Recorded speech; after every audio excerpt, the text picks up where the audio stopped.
Cela arrive aux personnes qui ont vécu de nombreuses vies auparavant. Le cycle de la réincarnation est infini. Ce n'est que lorsqu'une âme est prête à passer à la vie éternelle, également connue sous le nom de nirvana, qu'elle peut dire adieu à cette boucle sans fin.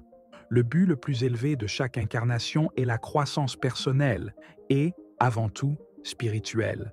C'est le devoir ultime lorsque nous voulons éventuellement décrire le Père Illumination. Mais jusqu'à ce moment-là, il y a beaucoup à expérimenter, au sens le plus littéral du terme. Ceux qui ont été invités sur cette terre plusieurs fois doivent faire face à des problèmes assez intéressants. Nous révélons lesquels dans notre podcast d'aujourd'hui. Numéro 1. Vous avez besoin de beaucoup de temps pour vous-même. Les vieilles âmes se trouvent souvent parmi les personnes hautement sensibles. Puisqu'elles ont déjà beaucoup vécu, elles développent au fil des ans une sorte de sixième sens pour leur environnement. Ces antennes fines les fatiguent rapidement de la vie et elles ont besoin de prendre des pauses régulières. Elles réfléchissent beaucoup à leurs semblables et au cours du monde. Tout cela doit être traité. Numéro 2. L'appartenance. Peut rester un vœu pieux. C'est triste mais vrai.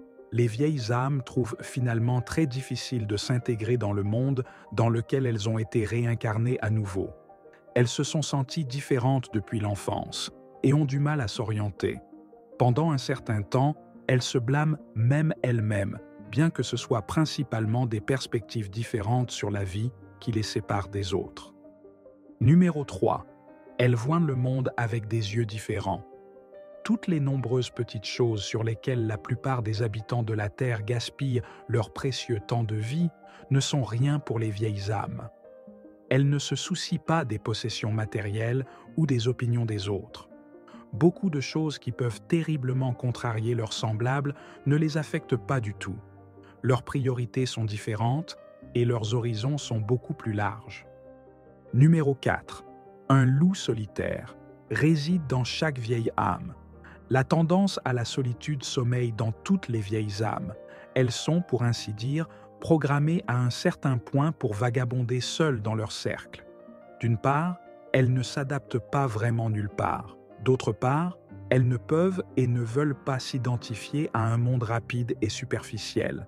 Elles tiennent leurs valeurs et croyances en haute estime, et la vie ne se termine pas pour elles avec la mort. Numéro 5. Elles pensent trop à tout.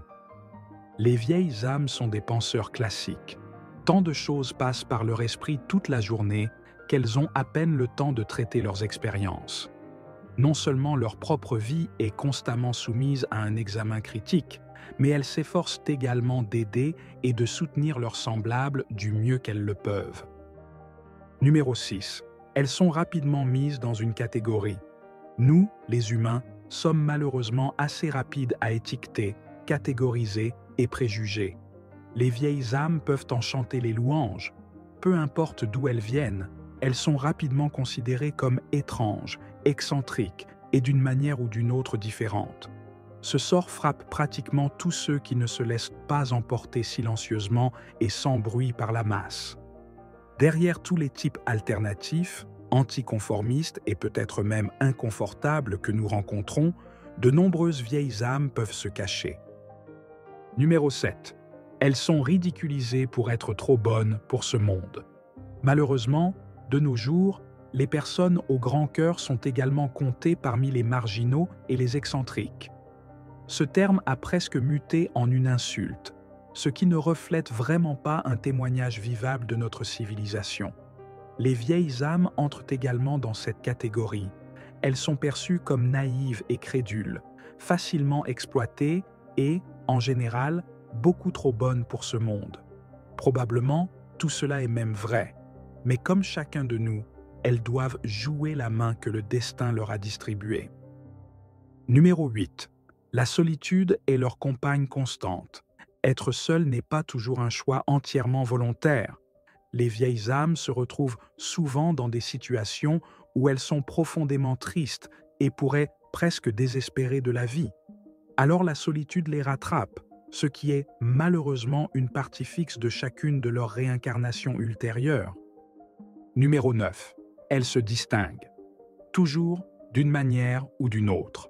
Il semble que les vieilles âmes aient pris le rôle de brebis galeuses.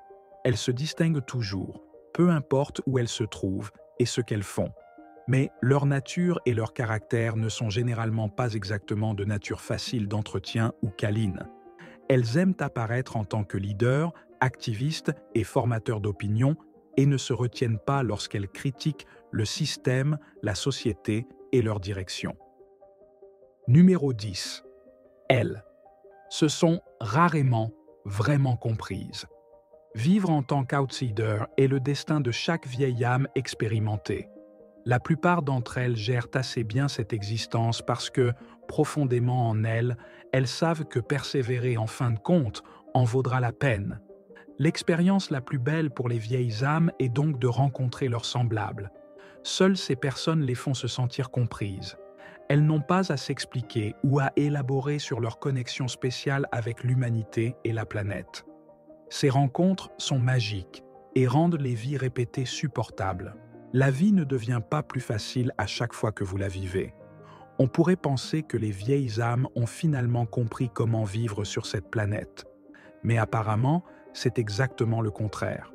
Cela devient plus difficile pour elles à chaque réincarnation parce qu'elles sont plus développées.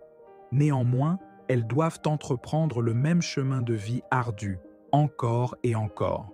Leur mémoire universelle les empêche d'avoir un accès immédiat aux connaissances déjà accumulées, mais une intuition reste, et cela les distingue des jeunes âmes qui n'ont pas encore vécu autant qu'elles.